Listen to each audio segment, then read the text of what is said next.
ពន្លាតដែនសមត្ថកិច្ចឆ្លងខេត្តភ្នំពេញស្វាយរៀងរកឃើញគ្រឿងញៀនជិត3គីឡូក្រាមអបុតហត្ថរាជធានីភ្នំពេញបើកការស្រាវជ្រាវករណីគ្រឿងញៀនអស់រយៈពេលជាច្រើនថ្ងៃរហូតពន្លាតដែនដីទៅសហការជាមួយកម្លាំងអាវុធហត្ថខេត្តស្វាយរៀង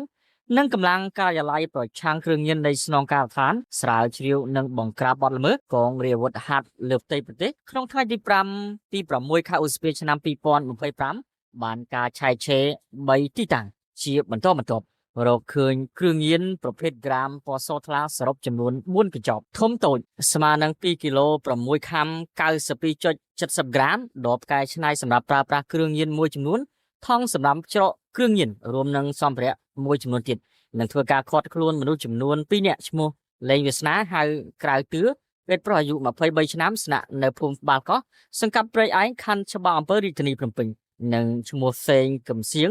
ហៅសៀងពេលប្រុសអាយុ18ឆ្នាំស្នាក់នៅភូមិសំរោងឃុំមុកដាស្រុករមាសហែកខេត្តស្វាយរៀងបច្ចុប្បន្នជនសង្ស័យទាំងពីរនាក់រួមនឹងវត្ថុតាងត្រូវបានកម្លាំងជំនាញនៃការិយាល័យប្រឆាំងបទល្មើសគ្រឿងញៀននៃកងរាជអាវុធហត្ថរាជធានីភ្នំពេញក៏សាងសំណុំរឿងបញ្ជូនទៅតុលាការដើម្បីធ្វើការផ្ដន្ទាទោសទៅតាមផ្លូវច្បាប់